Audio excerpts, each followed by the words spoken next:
YouTube, Heir of Carthage here, back on Total War Rome 2. Who's ready for some battle replay? Hope you all enjoy this one. I actually thought this was kind of interesting. So, ever since the beta came out, I had heard that hoplites were better than swords, and then they did some kind of hot fix, and maybe they were, maybe they weren't better before that. And then after that, they definitely weren't better than swords. And then, I didn't know this, but someone pointed out to me in one of my videos, when Emperor Edition went live, you can actually now put your hoplites into hoplite wall formation after they've entered combat, which means that your hoplites can charge enemy swords to minimize pillar throws, and then they can go into the hoplite formation. And if the enemy swords pull away, it's never usually good for you to pull away from an engagement. You're going to take a few losses. So I'm not sure how I feel about that, and I decided to test it here. I brought some hoplites and some swords. I'm just not really sure that hoplites should be able to go into hoplite wall during combat. Because the hoplite wall makes them so much stronger than normal, it seems to me like it gives them basically a way to undo the advantage of swords, which was the javelins. So again, not sure that I agree with this. Yeah, it just doesn't quite seem right. But we'll see. We'll test it. It's going to take a number of battles. I'm not going to make any conclusive decisions on it until we get a chance to see it happen in multiplayer a lot. Because I think a lot of times as Total War players, sometimes myself included, we jump to conclusions too quickly about what's right or wrong with the game. Anyway, my army's pretty straightforward. 4 thorax swords, 4 thorax hoplites. I believe I have 4 archers. Then I have 2 Hippeus lancers, 2 citizen cav, 2 thurio spears. And I'm going to use the thurio spears to guard my backlines because my opponent immediately goes to outflanking me with his cavalry. Here he's got an African war elephant, 3 mercenary Scutari cav, and then he's got a mercenary Celtic light horse out here chasing, I have a Tarentine cav as well. The rest of his army, I know he's got 2 pikemen, I think 3 different Balearic slingers. He's got his infantry split into 3 groups, one in these woods, one here, and another here.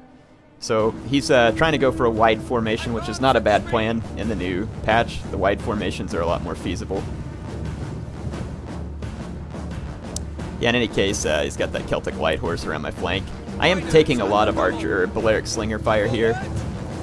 Not exactly what I want. That ridge actually gives me some decent cover, it seems like. But yeah, I'm just out here kind of tormenting with my Tarentine cav, and I see his elephants over here, and I want to bring it around and harass his elephants. I want to push them back from combat. You're not going to want to keep elephants close to a jav cav. And again, my guys are going to take some fire from Balearic slingers who are positioned well, and it's going to hurt them. Balearic slingers have some nice armor piercing. But again, I'm going to swing all the way around, and see how I'm forcing his elephants away from the fight here? This is going to allow my infantry to engage and be in a whole lot less danger. Right now, I'm kind of just sitting on the hill. I wanted to see if my opponent was going to attack or not. He's got excellent skirmishing positions with his Balearic slingers in the woods. This one's out in the open, but relatively protected by flanking shots. So I'm not going to stay on the hill the whole time. I probably could, and it wouldn't hurt me too bad, but I'm not going to. You can see that he's taking his Carthaginian cav, and he's working his way clear around this hill over here. And he's got more over here. But I've got my Hippeus lancers back here because they're an easy match for the Scutari cav. Hippeus lancers are actually kind of what I imagine that Carthaginian noble cav should be like. They did increase the attack on the noble cav, but for whatever reason, it's still absolute dog crap. And it's like it costs pretty much the same as this Hippeus lancer. Why wouldn't it have the same stats? Carthage was known for cavalry. I mean, it's just something that I've never understood. It's not like the end of the world. It doesn't wreck the game, but it's just another one of those things that's like, why? Why would you even do that? Anyway, just kind of odd to me. So I'm trying to keep my Tarentine cav away, but they're getting a little winded, and they're being chased by a mercenary Celtic light horse, which is going to be just as fast. But I'm going to try and keep away from them and throw some more javelins. Just do whatever damage I can do with this Tarentine cav, and again, at least it forced his elephants back for the time being. It's at this point I'm preparing an attack, and basically what I want to do is ignore his pikes. So I'm going to keep just thurio spears and archers right here, because his pikes can't be offensive. And then I'll split 2 thorax swords and 2 thorax hoplites to each flank, and try and envelop each of his groups and support with cavalry where needed. Probably citizen cav, and then just fend off his cavalry with my Hippeus lancer. So here you can see me going into action. I didn't want to make my opponent attack me up the hill anyway, and I was kind of just deciding what my battle plan should be because his lines were spread so thin. And out here, my Tarentine cav gets into a fight with this mercenary Celtic light horse. And it's a fight that's actually going to take the Celtic light horse a while to finish up. Yeah, here you go. See, I'm actually going to take my Thorax Hoplites in. I don't get the charge here. I didn't issue charge orders, which is a huge mistake on my part, so I eat the charge of these Italian swordsmen and Libyan infantry. And that was not a charge there. These were just movement orders because I was busy issuing charge orders over here. So you can see over here I do get successful charge orders. Over here I do not. And then after I enter combat over here, you're going to see me go into Hoplite Phalanx with my Hoplites. I've done it over here now. So see how I can engage Hoplite Phalanx after the fact. And what Hoplite Phalanx does is it increases your... Here, see it says bracing, melee defense, and shield strength. So now my shield's stronger, and then melee defense is up. What is melee defense? What melee defense is it's the modifier that helps keep your unit from being hit by an enemy attack. So the higher the melee defense is, the less likely it is that you're going to get hit by an attack from your enemy. Here you can see my Thurio spears throwing javelins, and basically going to deal a lot of damage to the enemy general who is going after my archers. You don't want to charge straight towards Thurio spears because they'll unload the javelins. But for the moment, my opponent's Carthaginian war elephants are able to go unopposed into my infantry over here, but then they kind of slow down. So fortunately, it's slowed down, yeah. And then my citizen cab over here keeps one of his Scutari cab busy. I'm going to go ahead and finish them off, as well as those Balearic slingers. I don't want him getting away with those slingers. So the enemy general's gone at this point. So my archers and Thurio spears are unloading javelins on his African pikemen who wanted to support here. They were trying to come up and engage from the rear, but they started getting hit with javelins. And then over here, I've done an outflanking maneuver with my Thorax Hoplites out of formation attack.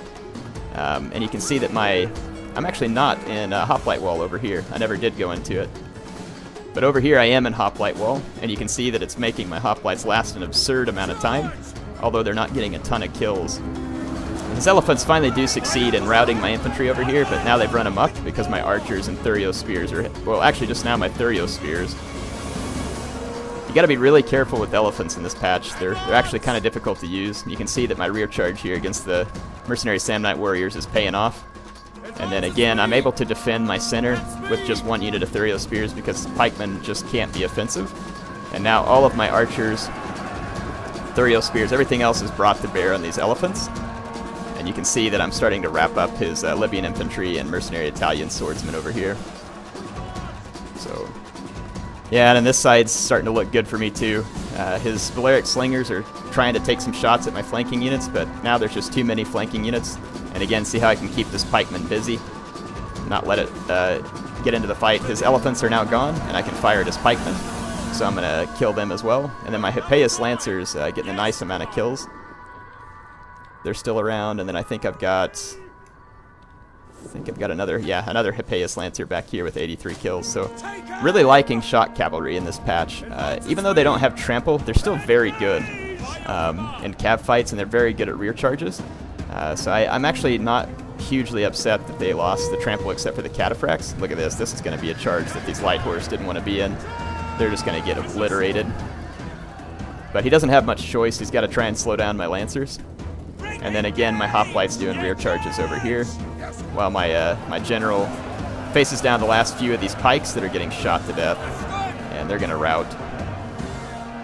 And then my Hippeus lancers over here, my opponent was chasing them with his mercenary Samnite warriors, and since he was unbraced and there's a small hill there, I go ahead and charge downhill, and you can see that I actually send some of the Samnite warriors flying, get a real nice charge on them. And this is pretty much the last infantry unit that my opponent has, so I'm going to bring my general over. And then this Hippeus Lancer right here gets a ton of kills against those Samnites. Downhill charge into unbraced infantry is huge for shock cavalry. So be careful of that if you have your infantry there. My opponent didn't have a whole lot of choice but to try and catch my cab there. Anyway, this ended up working out well for me. Hoplites definitely proved very capable of handling even pretty good swords here with the Libyan infantry and the Samnite warriors. Now, does that mean that my opponent used them perfectly? Maybe not. I don't know. I didn't get to watch super close.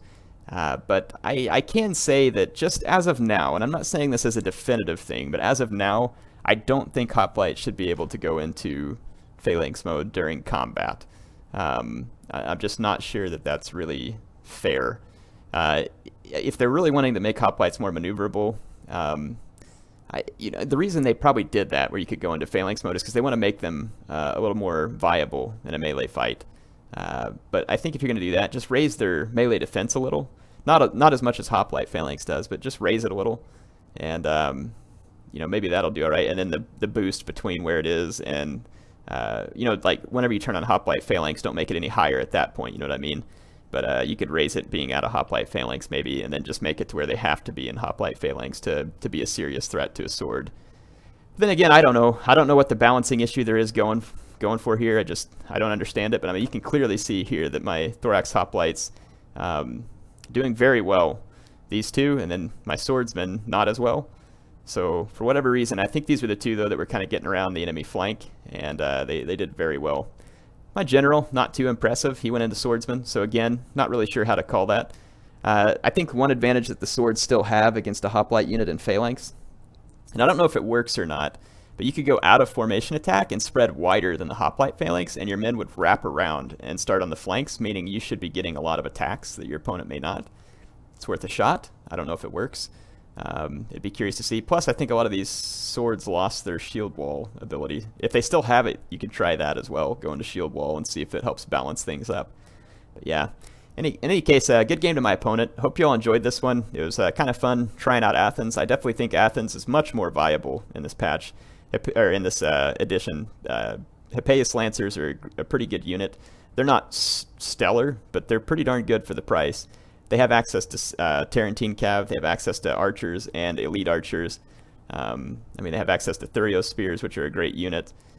All kinds of good units here, really, for Athens. So, not a power faction, but a good faction. Hope y'all enjoyed that. HeirofCarthage, signing off for now.